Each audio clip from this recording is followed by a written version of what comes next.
Assalamualaikum warahmatullahi wabarakatuh. Halo semuanya teman-teman, selamat malam. Selamat datang kembali di channel kesayangan kita, channel Hilo Ekstrim. Dan masih bersama saya Hilo dimanapun teman-teman berada. Semoga teman-teman selalu dalam keadaan sehat walafiat tanpa kekurangan satu apapun. Amin amin ya robbal alamin. Dan pada kesempatan yang baik ini kami akan membawakan satu kisah dari penulis asal Jawa Timur, Bu Wahyu Dia Suryani. Wow, kisah-kisah dari Bu Wahyu dia selalu menarik untuk disimak ya teman-teman ya. Tapi sebelum kita masuk dalam kisahnya, buat teman-teman mungkin yang baru bergabung bisa diklik dulu tombol subscribe. Jangan lupa lonceng notifikasinya dinyalakan agar teman-teman selalu mendapatkan notifikasi dari konten-konten yang akan kami upload di setiap harinya. Dan kami juga ingin mengucapkan terima kasih ya kepada seluruh teman-teman yang sudah selalu setia hadir, yang sudah selalu mendukung kami, karena teman-temanlah kami selalu bersemangat berkarya di setiap harinya. Oke, nggak pakai berlama-lama lagi, pasti dengan sabaran kan untuk masuk ke dalam kisahnya. Kita langsung saja masuk ke dalam kisahnya. Mode horor on. Kiriman santet untuk ayah tercinta. Brak, pintu kamar Andri dibuka dengan kuat. Ya Allah Andri, bekik Amelia kakaknya sambil berjalan mendekati Andri yang tengah setengah mabuk gara-gara minum minuman keras. Ditampelnya tangan Andri yang sedang memegang segelas minuman sampai gelas itu jatuh dan pecah. Ah, apaan sih lo? Ganggu orang sedang asik aja sih, gerutu Andri sambil mencoba berdiri walaupun badannya sedikit goyang.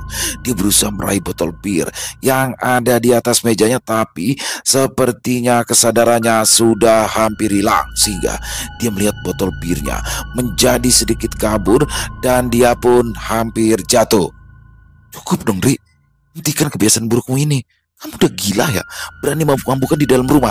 Kalau sampai papa tahu, bisa habis kamu diajar sama papa, kata kakaknya sambil berusaha membantu memegang badan Andri yang hampir jatuh karena pengaruh alkohol. Bukannya senang dibantu oleh kakaknya berdiri, Andri justru menepis tangan Amelia. Bilang aja sama si tua bangka itu, kalau gua mabok di dalam rumah, gua nggak takut. Laki-laki yang minta dipanggil papa itu cuma asik ngurusin bisnisnya sendiri. Mana pernah dia mikirin gua? Mana pernah dia mikirin mama sama luka? Andri, jaga dong ucapanmu. Bagaimanapun juga dia adalah papa kita. Dia itu berjuang mati-matian di luar sana demi untuk kita, agar kita bisa hidup dengan nyaman, agar kamu tetap bisa sekolah.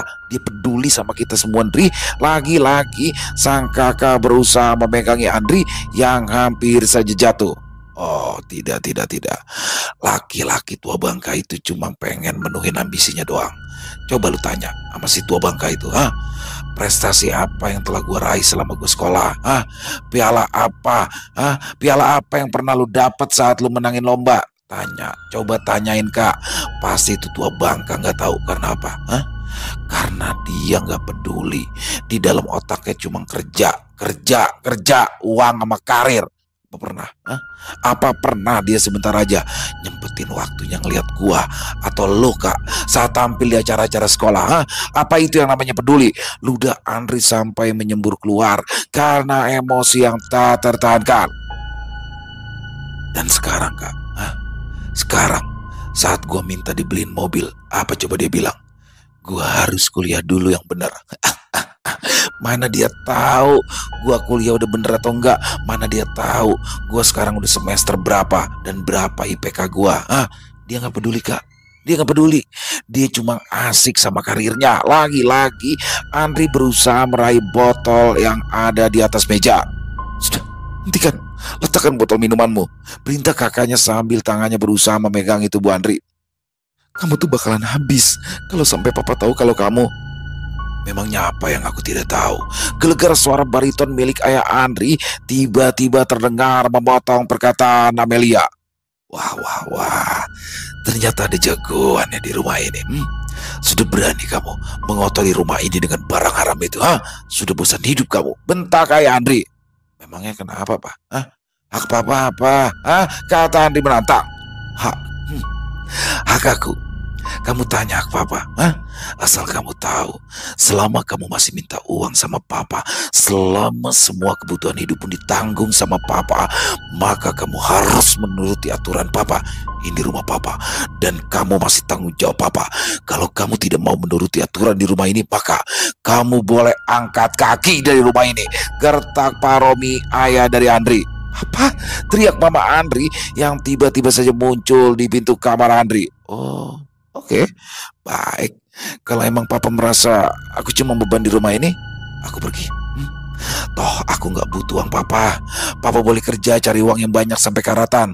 Setelah mati, papa tidak akan membawa pergi harta papa nanti, dan tinggal aku yang nikmatinya. Andri mulai terpancing emosinya. Tiba-tiba saja, plak! Sebuah tamparan keras mendarat di pipi Andri. Andri yang memang sedang tidak 100% sadar, hampir saja limbung dan terjerembab ke lantai karena kerasnya tamparan ayahnya. Kalau saja kakaknya tidak segera menangkapnya, mungkin dia sudah jatuh ke lantai. Nah, kurang ajar. Nah, sialan. Siapa yang mengajarimu bicara tidak sopan kepada orang tua seperti itu, ha? Kamu dibesarkan dengan penuh kasih sayang, harta berlimpah, makanan yang selalu tersedia, minta apa-apa dituruti. Begini balasannya kepada orang tua, ha? Tanya ayahnya dengan penuh emosi. Andri yang masih dalam pengaruh alkohol, kesadarannya masih belum utuh, tapi dia berusaha bangkit dan memegangi pipinya yang merah. Rasa perih yang mendera membuat emosinya bergejolak. Di tepisnya tangan sang kakak, dan dak dibalas tamparan ayahnya tadi kalau dia tidak mendengar cerita ibunya. Andri, jangan! Jerit ibunya saat melihat tangan Andri sudah melayang hendak memukul ayahnya. Tinjunya tertahan di udara, dan dengan kesal dia lalu menyaut kunci motornya dan menyambar gadgetnya, lalu segera berlari keluar walau masih sempoyongan. Andri, mau kemana kamu? Panggil kakaknya. Sudah, biar saja, jangan ditahan, biarkan, kata ayahnya. Kakaknya langsung terdiam, tak berani membantah. Hanya mamanya saja yang ikut berlari di belakang Andri. Andri, kamu mau kemana, nak? Kamu masih mabuk, jangan berkendara, bahaya, kata mamanya sambil memegang kemudi sepeda motor Andri. Lepasin mah, biar aja aku mati, biar papa puas, kata Andri sambil berusaha melepaskan tangan mamanya dari kemudi motornya. Andri, tolong dong, jangan bertindak konyol, nak. Semua ini bisa dibicarakan baik-baik. Ayo masuk, lagian sudah malam. Kamu mau kemana? Tanya mamanya hampir menangis. Andri tahu, walau senakal-nakal dirinya, dia sangat hormat dan juga sayang kepada mamanya. Bagi Andri, hanya mamanya lah orang yang paling mengerti dirinya, dan hanya mamanya lah orang yang selalu membelanya. Itulah sebabnya Andri tidak pernah berani membantah mamanya. Masuk aja, mah. Aku nggak apa-apa kok. Aku akan tinggal sementara waktu di kos-kosan Bagas. Aku akan baik-baik aja di sana. Jaga diri mama ya. Mama Andri mulai terisak. Diambilnya beberapa lembar uang 100 ribuan dari saku bajunya, lalu diselipkan di jaket baju Andri. Hati-hati di jalan ya, nak. Jangan lupa kabari mama. Dan jangan lupa makan ya, pesan mamanya. Andri hanya mengangguk, lalu segera melajukan sepeda motornya membelah kegelapan malam. Waduh, dari mana Andri malam-malam? Waduh, mana bawa alkohol lagi? Mabuk lu ya? Tanya Bagas saat melihat Andri masuk ke dalam kamarnya. Ya, Andri memang sudah terbiasa keluar masuk di kos-kosan Bagas. Andri dan Bagas sudah berteman cukup lama, bahkan sejak mereka masih kecil. Bahkan orang tua Andri dan Bagas dulunya adalah partner bisnis sebelum ayah Bagas bangkrut lalu gulung tikar. Andri tidak menjawab. Dia langsung merebahkan tubuhnya di atas tempat tidur Bagas. Ditanya malah molor, kata Bagas sedikit kesal. Please, bisa nggak lu diem aja sebentar, jangan merepet terus, kata Andri dengan mata yang masih terpejam. Itu pipi lu kenapa merah? Bisa kena gampar ya? Pasti bokap lu lagi nih. Ada apa lagi sih sama bokap lu? Hah? Tanya Bagas yang sudah terbiasa mendengar cerita kalau ayah Andri memang suka main tangan. Biasa, bokap gua kan emang temperamental. Kayak benci aja tiap lihat gue bawaan pengen peleng terus. Gue cuma ketahuan minum aja di rumah, jawab Andri pelat. Gila lu, mabok di rumah ya terang aja kena gampar. Lagian ngapain sih? pakai mabuk-mabukan di rumah. Lu kan bisa mabuk di sini, atau paling nggak di rumah si Gary. Tumben, berani banget lu mabuk di rumah. Tanya Bagas lagi. Biar aja, biar tuh aki-aki tahu gue lagi protes. Balas Andri. Protes? Protes kenapa? Gua tahu nih, lu pasti protes sama bokap lu kan, karena kakak lu dibeliin mobil, sedangkan lu enggak, ya kan? Tebak Bagas. Bukan cuma itu, gue heran aja sama bokap gue. Semua apa yang gue mau gak pernah diturutin. Tapi kalau kakak gue, jangankan minta, dia gak minta aja pasti dibeliin. Lu tahu, sebelum kakak gue dibeliin mobil, dia itu sebelumnya juga dibeliin gadget keluaran terbaru. Lalu kan tahu kalau gadget itu udah lama jadi inceran gue, kata Andri. Wah, berarti orang tua lu pilih kasih tuh, ejek Bagas. Apa jangan-jangan lu anak angkat kali ya? Kok kayaknya orang tua lu lebih sayang sama kakak lu. Lagian kalau dilihat-lihat, lu emang gak ada mirip-miripnya sama ortu lu. Bokap nyokap lu putih, kakak lu putih, lu buluk. Goda Bagas sambil tertawa. Sialan lu, kalau gue emang bukan tipe penjilat, ya kayak kakak gue yang sukanya ngadu-ngadu, dikit-dikit laporan ke bokap. Habis deh gue digamparin. Makanya dia itu jadi anak kesayangan bokap gue. Kemarin aja waktu dia dibeliin mobil, dia pilih yang modelan city car karena dia tahu gue nggak bakalan mau pakai. City car kan mobil mama, gue maunya mobil sport. Tapi ya gitu, nggak dibeliin, kata Andri. Kalau jadi gue mah mau city car kek, mau mobil bokek, yang penting bisa dinaikin, Dri. Lu itu nggak ada syukur-syukurnya. Lihat dong teman-teman kita kayak si Ipul, si Haris, boro-boro pakai mobil city car. Dia bisa bayar uang UKT tiap semester aja udah untung, kata Bagas. Kalau gue emang terlahir dari keluarga gak mampu, mungkin gue bakal diem aja bro. Tapi masalahnya kan lu tahu sendiri, bokap gue kaya banget. Masa iya sebagai anak laki satu-satunya gue cuma dibeliin motor? Sungut Andri. Motor lu tuh motor sport bro, harganya hampir sama mobil. Lu punya 2 lagi. Gue jengiri lu punya motor paling keren sekampus, balas Bagas. Bodoh ah. Intinya gue merasa dianak tirikan di rumah gue sendiri, gas. Semua buat kakak gue. Gue gak pernah dikasih apa-apa. Giliran kakak gue, dia gak minta malah dikasih. Emang bokap gue pilih kasih, kata Andi masih ngeyel. Nah, itu kan yang gue bilang dari tadi. Jangan-jangan lu itu emang anak angkat. Bagas tertawa ngakak. Lagian harusnya lu tanya dong ke kakak lu, kok bisa diambil hati bokap lu, sedangkan lu enggak. Jadi lu marahnya ke kakak lu, bukan ke bokap lu. Bagas berusaha mengeluarkan argumennya. Udah, males gua ngomongin itu. Pokoknya sementara waktu gua ngungsi di sini, tukas Andri sambil menutupi wajahnya dengan bantal. Bagas yang melihat kelakuan Andri hanya bisa geleng-geleng kepala. Dia tahu Andri dilahirkan dari keluarga yang kaya raya sama dengan dirinya dulu sebelum ayahnya jatuh miskin. Andri adalah pemuda manja yang semua keinginannya harus dipenuhi. Akibatnya ketika ada satu saja keinginan yang tidak terpenuhi, dia langsung merasa dunianya runtuh. Matahari sudah tinggi. Ketika Andri membuka matanya, kepalanya terasa sakit akibat mabuk semalam. Kepalanya celingak-celinguk mencari keberadaan Bagas, tapi yang dicarinya tidak kelihatan batang hidungnya. Dilihatnya gadget miliknya, ada beberapa pesan di sana. Dibukanya pesan dari Bagas. Dri, gue ke kampus, lu istirahat aja di kamar gue. Lalu dibukanya pesan dari Lita, pacarnya. Dri, lu gak ke kampus hari ini? Andri hanya membaca saja pesan dari Lita tanpa ada keinginan untuk menjawab. Dan dilihatnya ada beberapa lagi panggilan tak terjawab dari nomor kakak dan mamanya. Dia melemparkan gadgetnya lalu melanjutkan tidurnya. Sore hari saat Bagas pulang dari kampus, dilihatnya Andri masih tidur-tiduran di atas kasurnya. Baru bangun loh, tanya Bagas. Andri hanya mengangguk. Tadi si Lita nyariin lu tuh di kampus, lu gak jawab WA dari dia katanya, tanya Bagas. Lagi males gua, jawab Andri pendek. Kenapa? Masih bete ya? Gara-gara gak dibeliin mobil? Cemen loh, kayak cewek loh, ambekan. Kasian tahu si Lita, bingung dia nyariin lu, kata Bagas menggoda. Bosen gua sama dia, pengen putus gue, kata Andri santai. Putus? Lu gila kali Andri? Kan lu dulu yang ngejar-ngejar dia, sampai rela lu nyolong duit nyokap lu cuma buat beliin dia laptop terbaru. Belum lagi lu kan juga udah pernah ngambilin dia, terus lu sulit gugurin. Kasihan Dri, anak orang. Enak aja lu mainin setelah bosen lu buang, kata Bagas terkejut. Alah, cewek kayak dia mau banyak gas, model cakep doang. Dikasih dia juga langsung mau aja diajak tidur. Gue nggak betah banget sama cerewetnya. Lagian gue sekarang lagi ngincer anak ekonomi, si Mita. Lu tau nggak? Tanya Andri.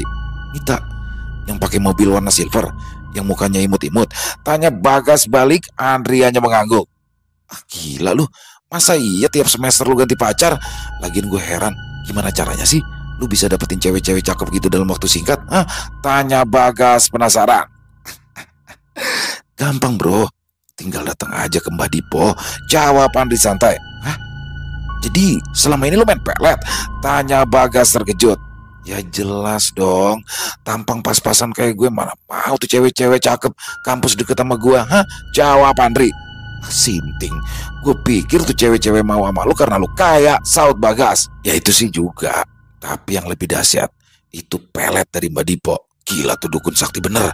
Begitu ada cewek yang gue suka, malam dikerjain sama Mbak Dipo. Paginya udah ngejar-ngejar gue. Manjur gak tuh? Apa lu mau coba? Hah? Tawar Andri. Gak, gue dengar kata pelet aja ngeri. Lagian gue sebenarnya udah lama deket sama seseorang. Ya, biar kata belum resmi, tapi gue gak perlu pelet-peletan, saut Bagas. Wih, lu lagi deket sama cewek? Gak bilang-bilang lu. Siapa? Tanya Andri penasaran. Ada deh. Sebenarnya udah lama sih, cuma ya gitu. Lagi baru tahap PDKT. Awalnya cuma iseng-iseng ngobrol. Lama-lama saling curhat. Kok cocok? Ya udah akhirnya deket deh sampai sekarang. Jawab Bagas. Kenalin dong, pinta Andri.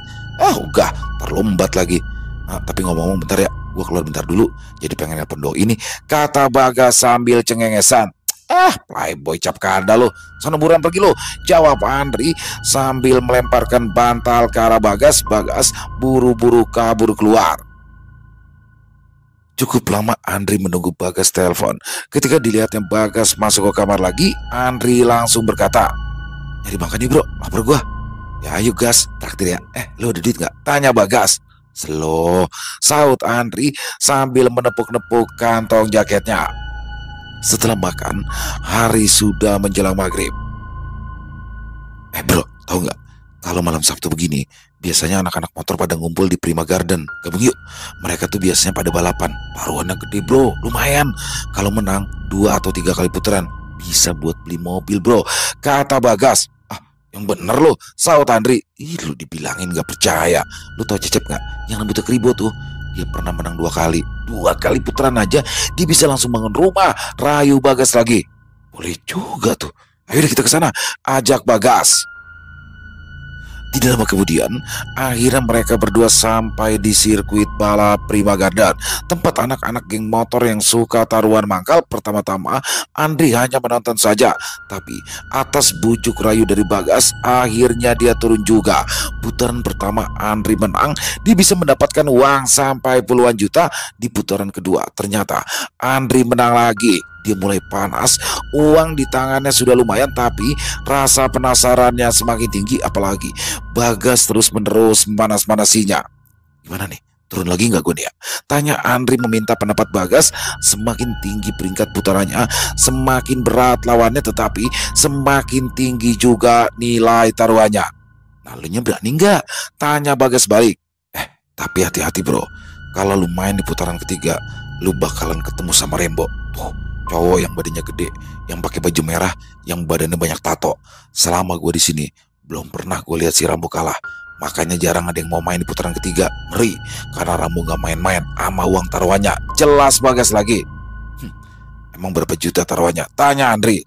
Bukan juta lagi bro, tapi ini kata Bagas sambil menepuk-nepuk sepeda motor Andri. Gila, motor taruhannya. Andri terkejut. Yoi, lu gak lihat motor si Rembo? Harganya bro, bisa buat beli mobil yang lu idam-idamkan bro. Limited edition tuh. Kata Bagas lagi. Ya iya sih, tapi kalau gua kalah, motor gua yang melayang. Balas Andri. Iya lu kan masih punya satu lagi di rumah bro. Ngapain bingung? Bagas masih berusaha memanas-manasi. Bakal digorok beneran gua bokap gua kalau sampai di motor hilang, apalagi buat taruhan. Kata Andri masih ragu-ragu. Wah, ada juara baru kita nih, kata sebuah suara yang mengagetkan Andri dan Bagas. Mereka berdua langsung menoleh dan sedikit terkejut ketika melihat Rambola yang ternyata datang menyapa mereka. Gimana? Gimana rasanya anak baru tapi udah berhasil menang 2 putaran? Tanya Rambo. Lumayan bang, balas Andri santai. Gimana? Mau lanjut putaran ketiga? Tanya Rambo lagi. Enggak bang, cukup malam ini. Ini aja udah dapat uang lebih dari cukup, kata Andri masih dengan sopan. Wah, sayang banget ya. Padahal gue lagi pengen banget tanding malam ini, tapi belum ada lawan yang berani putaran ketiga. Lagi pula gue lagi berbaik hati nih. Siapa yang mau jadi lawan gue di putaran ketiga, bakal gue kasih bukan cuma motor, tapi no, lihat mobil sport gue yang warna kuning tuh, kata Rembo sambil tangannya menunjuk ke sebuah mobil sport berwarna kuning. Andri yang melihat mobil milik Rembo seketika menelan ludah. Mobil sport seperti milik Rembo itulah yang selalu diidam-idamkannya selama ini. Ayo Andri, kapan lagi lu bisa dapat mobil sama motor sekaligus?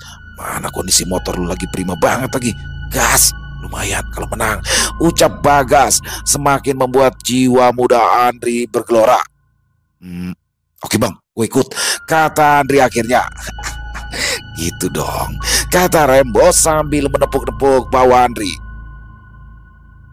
Perlombaan putaran ketiga segera disiapkan.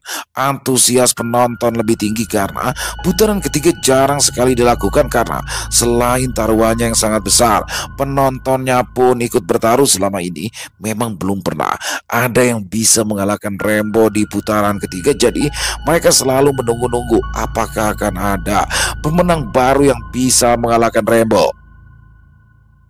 Rembo dan Andri sudah siap di posisi masing-masing.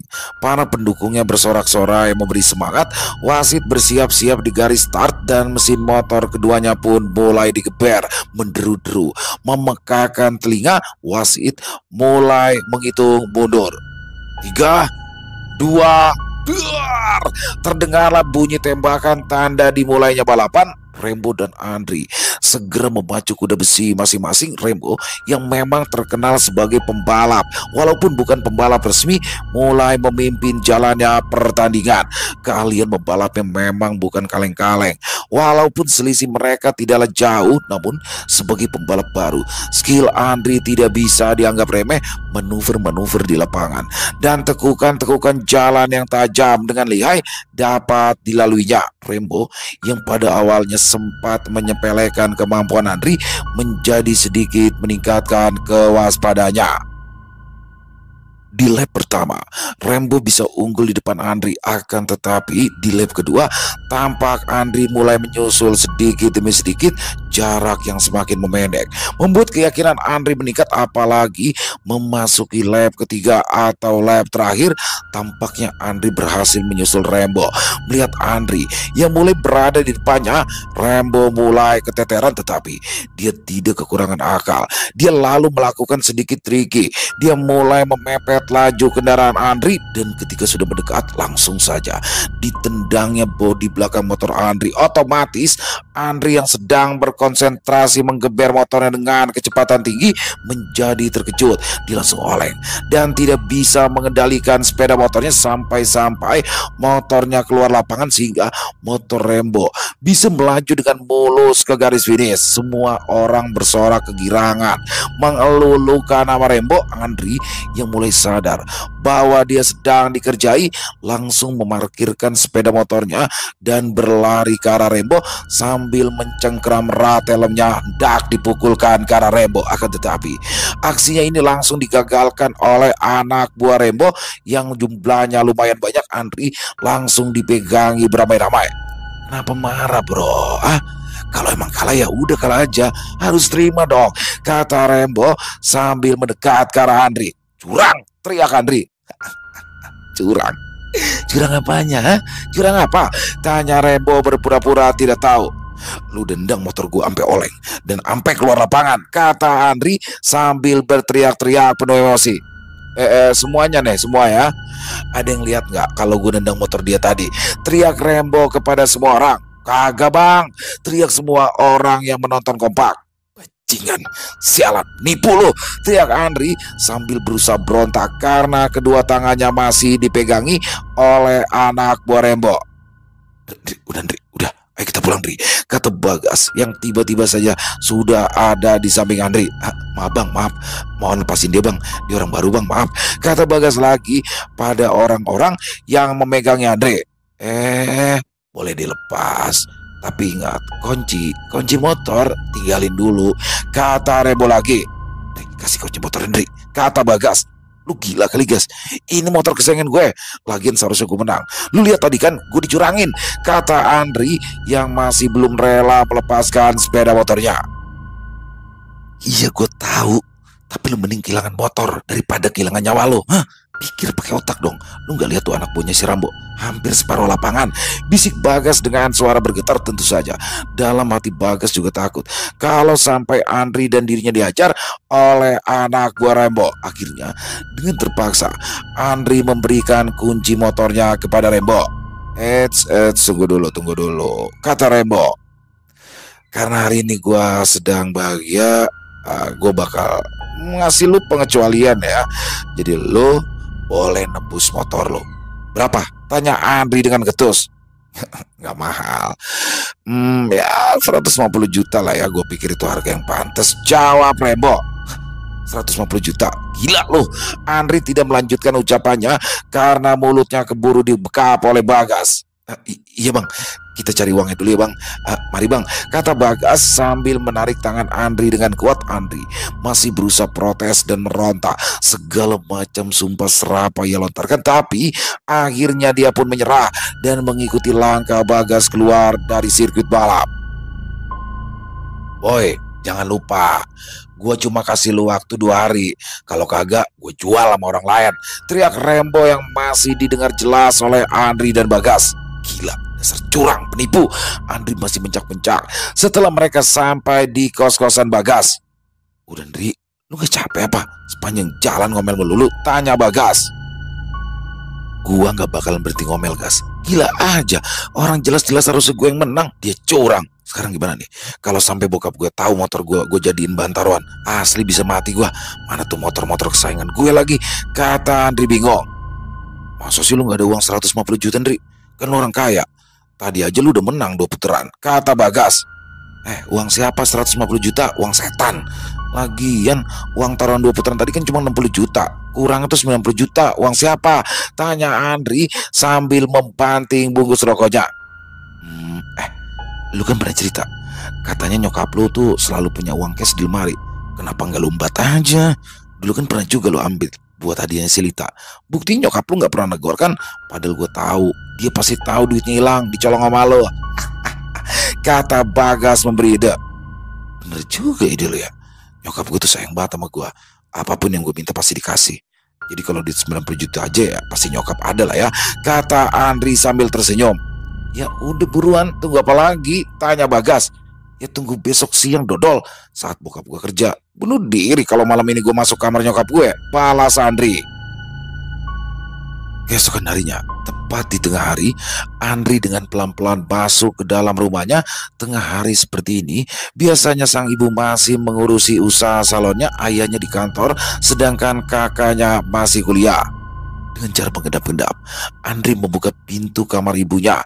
Kakinya melangkah menuju brankas tempat ibunya biasa menyimpan uang, perhiasan, dan surat-surat berharga.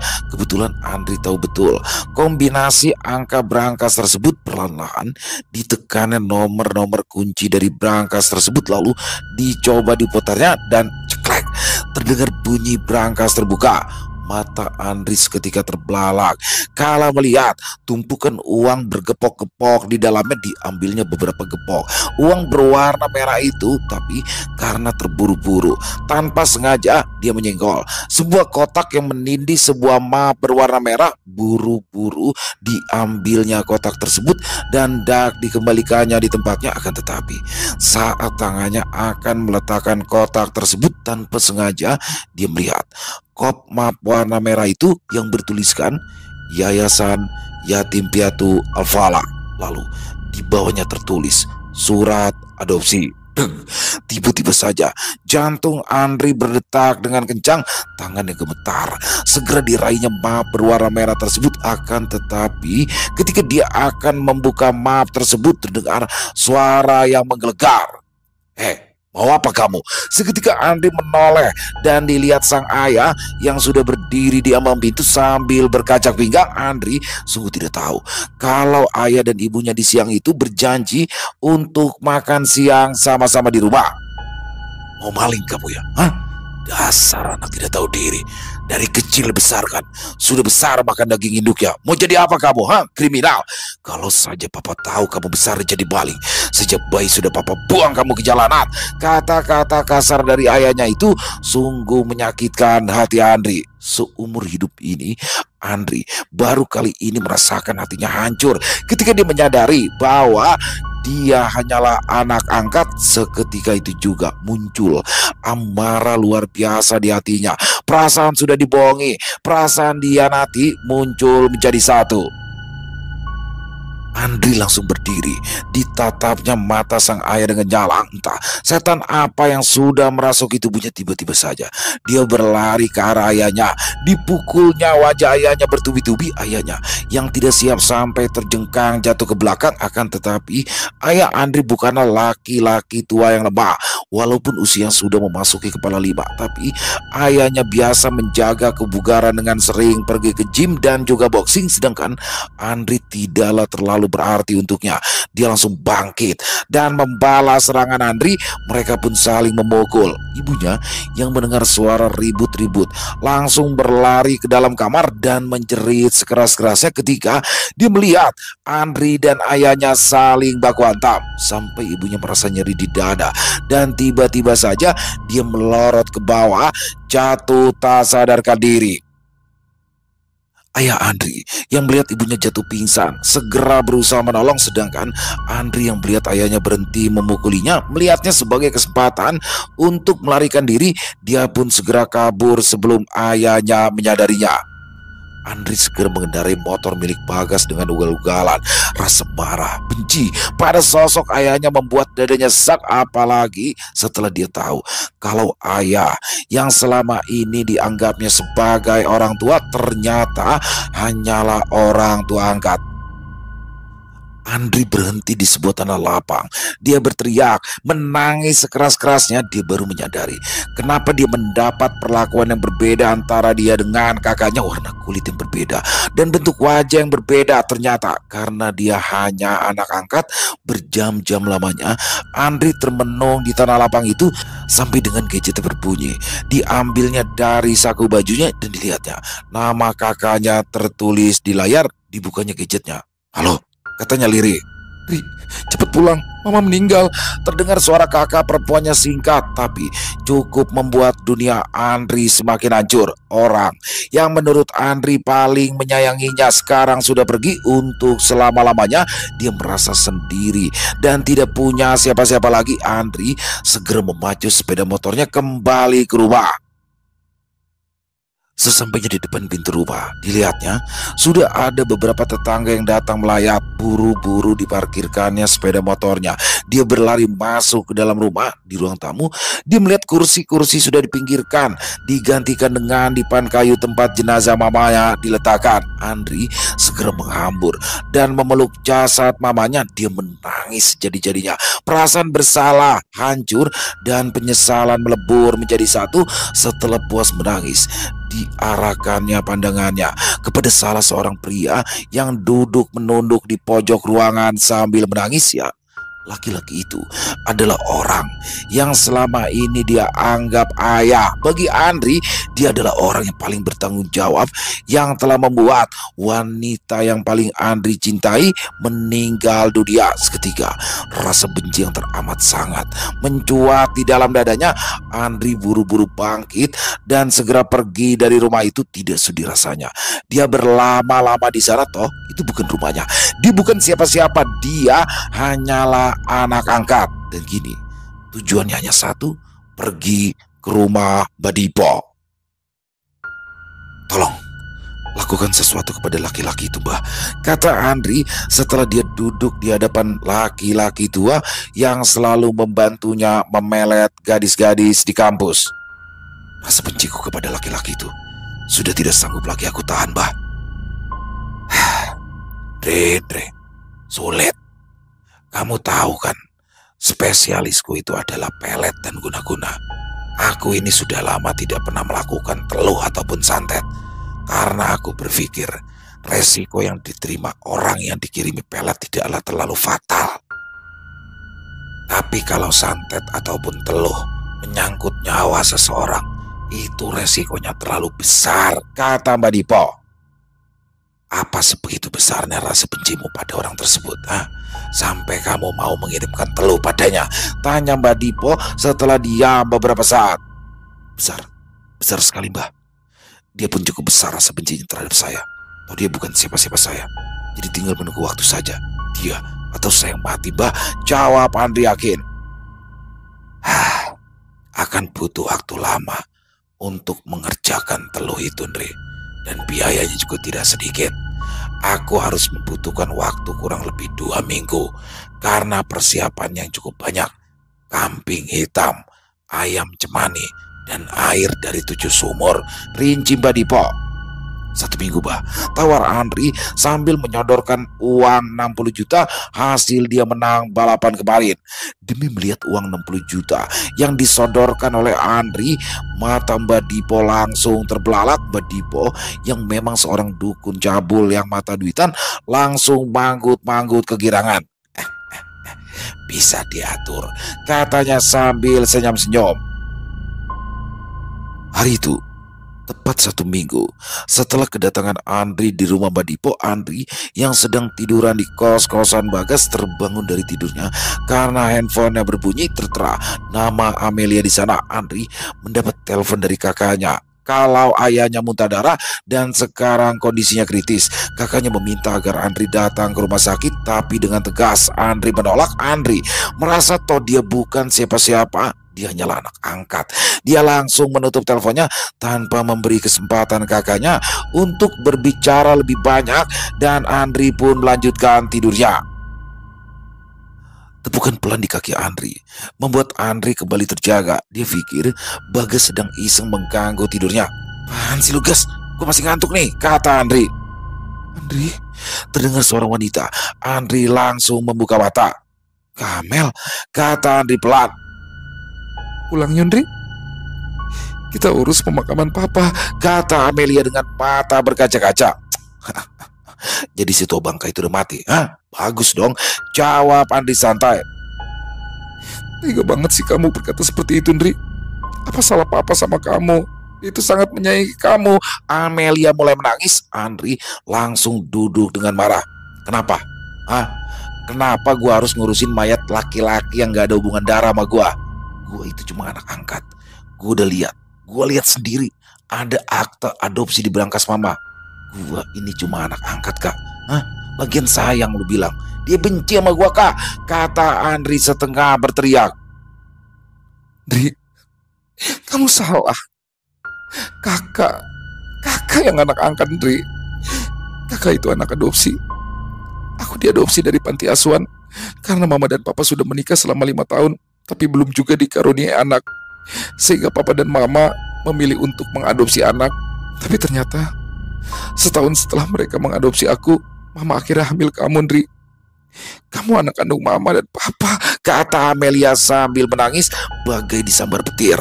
Andri langsung jatuh dari tempat tidurnya, badannya berlorot seperti tak bertulang, pandangannya natar dan jantungnya serasa berhenti berdetak.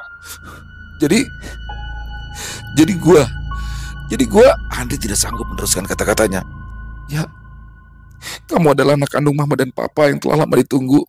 Papa sangat mencintai kamu, Ndri. Papa sering cerita sama aku betapa bangganya dia sama kamu tentang prestasi sekolah dan belajar. Papa selalu cerita betapa papa sangat menyayangi kamu. Tapi mungkin cara papa salah. Papa gak bisa menunjukkannya secara langsung rasa sayangnya ke kamu. Papa itu cuma ingin mendidik kamu menjadi laki-laki yang kuat mental dan tahan banting, agar kamu bisa berdiri sendiri di dunia yang keras ini, Ndri," jelas kakaknya lagi. Kenapa dari awal nggak ada yang pernah nyeritain ini sama gua?" tanya Andri mulai menangis. "Karena papa mau kamu jadi anak yang kuat. Ayo, sekarang kita pulang, Ndri. Kita makamkan papa sama-sama," ajak Amelia sambil mengulurkan tangannya kepada Andri. Andri hanya memandang uluran tangan Amelia, tapi segera ditepisnya. Pergi kak, pergi. Tolong urus jenazah papa dengan baik. Gue gak pantas di sana kak. Gue udah durhaka. Tiba-tiba saja Andri bangkit lalu menyambar kunci motor Bagas. Segera digebernya motor itu menderu-deru melaju ke arah jalan raya yang padat. Andri sudah tidak peduli lagi dengan suara kakaknya yang memanggil-manggil dengan panik. Sampai akhirnya brak! Sebuah truk besar menghantam motor Andri hingga membuat kepalanya hancur seketika menghantam trotoar. 1 minggu sudah setelah kepergian papa Andri dan juga Andri, seorang laki-laki masuk ke dalam sebuah rumah mewah. Dilihatnya, seorang gadis cantik tengah sibuk membongkar barang-barang yang sudah tidak terpakai. Hai, siapa laki-laki itu? Wanita itu hanya mendongakkan kepala lalu tersenyum. Lagi sortir barang, tanya laki-laki itu lagi. Iya, yang sudah tidak terpakai akan aku buang agar tidak menuhin rumah ini. Rumah ini akan aku jual dan aku akan segera pindah dari sini, kata wanita itu. Aku tidak menyangka kamu ternyata memiliki otak yang sangat cerdas, kata laki-laki itu lagi. Bukannya kamu juga cerdas, jawab wanita itu. Ya. Kita berdua sangat cerdas dalam merangkai skenario ini. 2 orang yang tidak sengaja dipertemukan akhirnya saling curhat dan menemukan persamaan. Ini yang disebut dengan sekali dayung 2 pulau terlampaui, sekali misi terlaksana 2 tujuan berhasil didapat. Tawa laki-laki itu lagi, wanita itu juga tertawa. Ya, kita sama-sama berhasil melakukan misi kita. Kamu berhasil membalas dendam karena usaha ayahmu telah ditelikung, sehingga membuat usahanya bangkrut sampai ayahmu sakit stroke. Sedangkan aku berhasil mendapatkan semua harta ini. Bertahun-tahun aku harus bersandiwara menjadi anak yang baik, berusaha mengambil hati ayah dan ibu angkatku, tapi ternyata harta warisan itu tetap akan diberikan sama anak kandungnya, kata wanita itu. Ya, dan cerdiknya kita sama sekali gak perlu melakukan apa-apa tanpa ngotorin tangan kita. Ideku yang brilian aku dapat dari perkataannya sendiri kalau dia ternyata suka main dukun. Makanya ya aku skenariokan untuk diadu balap, kompor-komporin dia terus agar main di putaran ketiga. Aku tahu Rembo pasti main curang, dan aku tahu dengan sikap emosiannya dia pasti mau melakukan segala cara untuk menebus motornya. Dan kamu membuat skenario agar ayah dan ibu bisa pulang makan siang di rumah demi untuk memergokinya sedang mencuri uang. Jelas laki-laki itu. Dan pasti akan terjadi perang besar. Semua betul-betul sesuai rencana. Aku tahu ibuku punya riwayat sakit jantung yang sudah parah, jadi beliau pasti shock. Tapi yang membuat rencana ini berjalan sempurna adalah aku tidak pernah menyangka kalau dia akan mati. Aku pikir dia cuma akan stres, ya atau minimal gila saat mengetahui kenyataan bahwa dia adalah anak kandung dari keluarga Romi. Sungguh sebuah rencana yang luar biasa, kata wanita itu lagi sambil tersenyum. Dan karena rencana kita yang sukses, maka aku pikir sudah saatnya kita merayakan keberhasilan kita dengan pacaran. Mungkin, tanya laki-laki itu. Boleh juga, jawab si wanita. Bagas merentangkan tangannya. Amelia lalu berjalan perlahan ke arahnya dan membalas pelukan Bagas. Selesai. Wow, luar biasa kisah dari Bu Wahyu Dia Suryani. Bener-bener keren-keren, pakai banget plot twist, bahkan double plot twist ya kalau menurut saya. Itu bener-bener ini ya, Andri ini loh, aduh, ternyata bukan dia yang anak angkat, bukan Andri yang anak angkat, tapi justru adalah kakaknya Amelia yang merupakan anak angkat. Jadi aduh, itulah pentingnya membaca dulu ya, jangan langsung ini, harus dibaca dengan jelas dulu, kalau sekarang tabayun ya, harus diperjelas dulu bagaimana, apakah sebenarnya, jangan langsung mengambil atau jangan terlalu cepat dalam mengambil kesimpulan, sehingga inilah yang Andri dapatkan, sudah terbakar rasa dendam, terbakar rasa marah. Akhirnya dia kirimkan santet untuk ayahnya, dan yang mana ternyata ayahnya itu adalah ayah kandungnya. Dan Amel yang terlihat baik, yang dimanjakan oleh ayahnya, tapi ternyata dialah yang sebenarnya anak angkat, yang mana plot selanjutnya dia adalah pacar dari Bagas dan memang mereka berdua sudah merencanakan jauh sebelumnya. Dan bagaimana di sini Amelia merasa kecewa karena ternyata seluruh warisan akan dijatuh kepada Andri adiknya, yang mana notabene-nya Andri adalah anak kandung. Disinilah akhirnya memunculkan Amel untuk merancang satu skenario bersama dengan Bagas, sahabat dari Andri sendiri. Dan waktu itu Andri sempat nanya kan, pacar lu siapa? Nggak, mau nelpon dulu di luar. Ternyata itu kakaknya Amelia. Keren pakai banget di sini. Dan bagaimana di sini ya, kembali lagi tadi saya bilang, janganlah terlalu cepat mengambil satu kesimpulan. Jadi ketika sedang ada masalah, harus jelas dulu masalahnya ini apa, bagaimana, dan pasti ada solusinya. Jangan seperti Andri yang gerasa gerusu ya, buru-buru untuk mengambil satu kesimpulan sehingga sesal yang ia dapatkan. Akhirnya orang-orang yang kandung semuanya meninggal, ibunya, ayahnya, dan juga Andri. Luar biasa kisahnya. Walaupun dalam kisah kali ini si jahat yang menang, tapi kadang itulah kehidupan ya. Kadang tidak selalu kehidupan itu terasa adil, tapi pasti akan ada hikmah yang baik dalam hal yang terjadi dalam kehidupan seperti kisah barusan. Mari kita mengambil hikmah yang baiknya saja dan dibuang yang buruk-buruknya. Terima kasih kepada Bu Wahyudi atas kisahnya yang luar biasa. Ditunggu lagi ya kisah-kisah selanjutnya, dan semoga kisah barusan bisa menghibur teman-teman semua para pecinta penikmat horor misteri, lebih khususnya lagi kepada para subscriber dari channel Lilo Extreme. Buat teman-teman mungkin yang punya komentar lain, silahkan bisa menuliskan di kolom komentar ataupun hanya sekedar saling menyapa. Insya Allah kami akan menjawabnya satu persatu. Buat teman-teman yang suka dengan videonya, yuk diklik tombol like atau tombol jempolnya, boleh juga dibantu di share ya link videonya ini ke teman-teman yang lain agar juga ikut merasa terhibur. Buat yang belum subscribe, sekali lagi yuk diklik tombol subscribe-nya, jangan lupa lonceng notifikasinya dinyalakan agar teman-teman selalu mendapatkan notifikasi dari konten-konten yang akan kami upload di setiap harinya. Dan untuk channel Lilo Extreme kami upload setiap hari teman-teman ya, setiap malam jam 7 malam waktu Indonesia bagian Barat. Oh ya, buat teman-teman mungkin yang punya kisah horor misteri ya, yang apabila mungkin berkenan dibawakan di channel kami, silakan bisa mengirimkannya ke nomor telepon kami yang ada di bawah sini, dan bebas ya, kirimannya boleh dalam bentuk tulisan, boleh dalam bentuk rekaman suara, senyamannya teman-teman aja. Dan buat teman-teman yang sudah mengirimkan kisah, kami ucapkan terima kasih. Di akhir kata, saya Ilo mengucapkan permohonan maaf apabila mungkin dalam pembawaan kisahnya barusan ada kata-kata saya yang salah, ataupun ada kata-kata saya mungkin yang kurang berkenan. Saya mohon dibukakan pintu maaf yang seluas-luasnya. Sampai berjumpa lagi di konten-konten kami selanjutnya yang pasti tidak kalah ngerinya, yang pasti tidak kalah seramnya. Masih bersama saya Ilo di channel Ilo Extreme. Salam sehat, sukses selalu untuk kita semua. Wassalamualaikum warahmatullahi wabarakatuh.